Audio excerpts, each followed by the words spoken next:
everybody. Welcome back to the Composition of Imagination. I am your host and author, Stevie Joe, and with me are my book guardians, Tasha and Jason. This whole month, we've been talking about the Angel of Death publication celebration, and this is the last week of that. And this week, we're just going through and talking about random stuff relating to writing, Angel of Death, all of that. So, being this is the 2-year anniversary. Yes. Did you think you would be where you're at 2 years ago? 2 years ago, did you think this is where you would be at now? Oh, God, no. Like, did you think you would be further or not this far? Or, like, where did you think you would be at in 2 years? I thought from that first book. I thought that my first publication would flop, honestly. Even though I love it and I think it's a great story. Right. I'm biased. I wrote it. So I thought it would be a flop and that I would just quietly publish the rest of the books just for myself. Right. I did not actually think that people would exist that wanted to buy them. And they do. And it still surprises me just because of the, insecurity of putting myself out there. And right. So it's really cool when we go to these cons and I talk to people, and whether they've already read the first couple, like at Scarefest when we had the one girl who's like, I bought your first 2 at LexCon. And so that's really awesome. I love it even when people come up that have never heard of it before and we get to pitch it to them.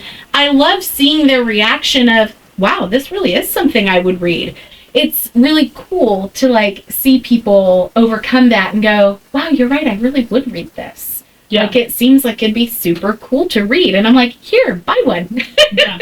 And they all agree, and for the most part, everybody agrees that when they start reading it, they can relate. Yes.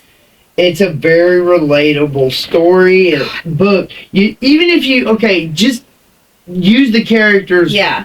Outside of the magic and all that. Just the characters themselves. Yeah. They're easily relatable.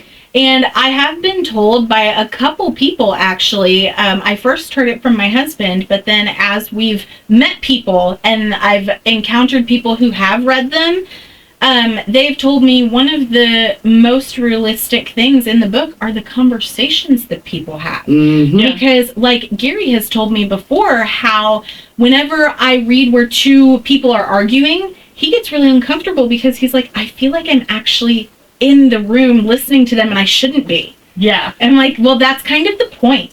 If you want to be that fly on the wall. If I'm not, as the author, if I'm not making you, the reader, feel something about it, then I'm failing. Either that or this just isn't the book for you. Right. Could be. Like when Skylar loses it. Yeah. At her wedding. Yes. And stuff. You literally could feel the energy coming off the page to the point where you were in the crowd waiting for everybody to get set up, and then that's when doors were flying off, windows were breaking, and you're going, aside from the special effects, I could hear the scream. Yes, and the people going, oh my God, you can hear the pews kind of getting hit because people are trying to leave. And you can see James Cordelia having something going on more than science.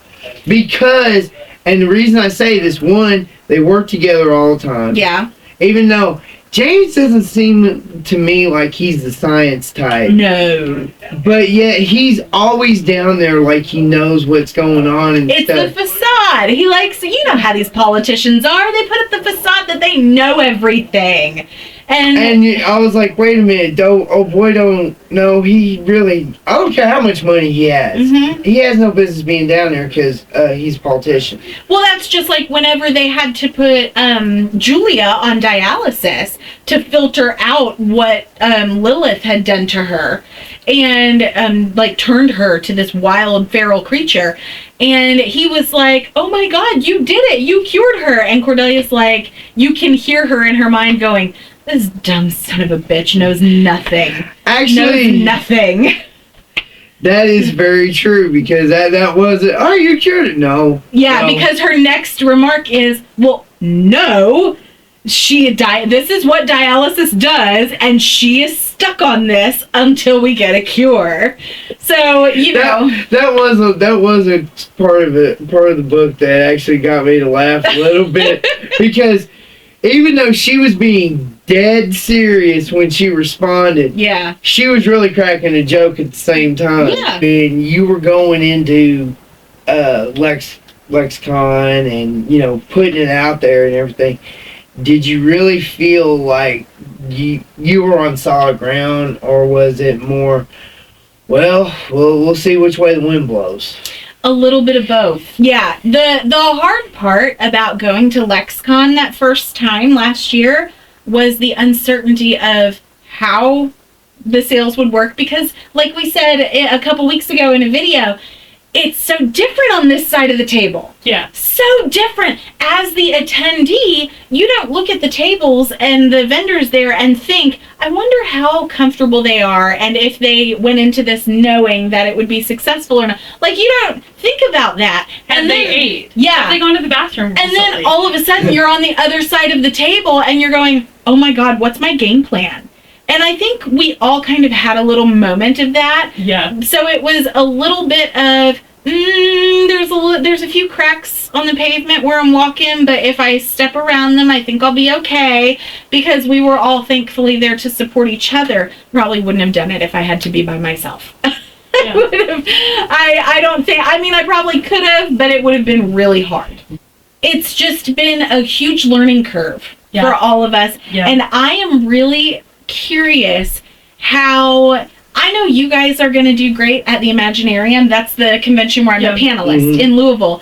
But with me not being at the table all the time, because this is my baby and my passion You're going to be on pins and needles. I am. Yeah. I'm going to be like, every time I come back, I'm going to be like, how many sales do we get? Do people like it? Are they talking okay? Like, is everything going okay? People suck. No, it's just going to be one of those, like, I'm going to try not to, like, be a helicopter mom, but it might come out that way.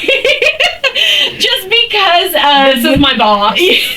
Just because, She's going to come rolling up like Ryan Reynolds.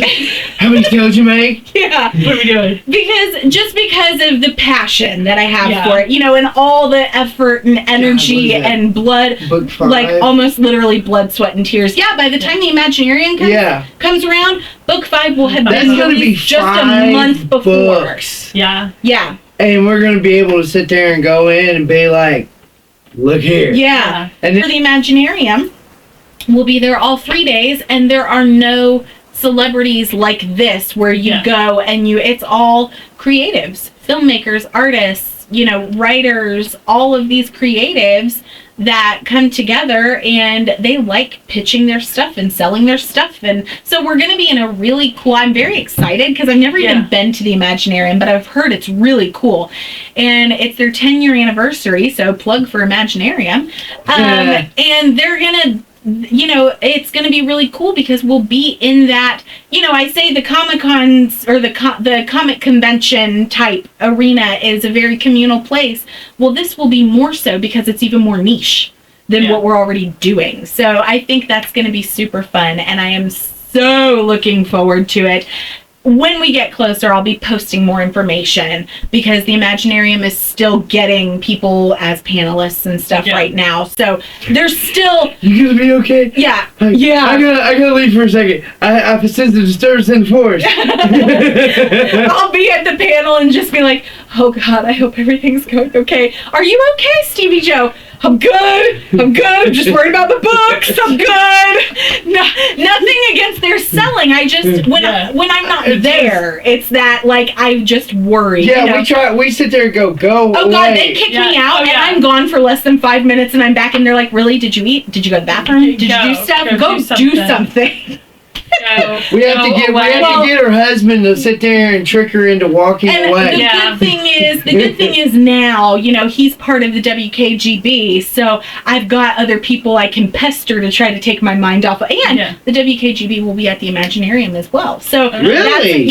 Yes, they will. So that is a good We're all like thing. We're like a gypsy crew. Yeah. We're just a gypsy crew. We just need to get a big Airbnb. I know, right? Right? So But that'll wrap things up for today's video. What a fun discussion about just cons and the things that we do, the appearances we make. So please be sure you subscribe to the Composition of Imagination, like this video, go order your copies of Angel of Death on StevieJoeAuthor.com, and come back tomorrow for more just miscellaneous anniversary publication celebration discussion. Shenanigans. Yep, more shenanigans. And we'll see you tomorrow. Catch up on the Angel of Death series today.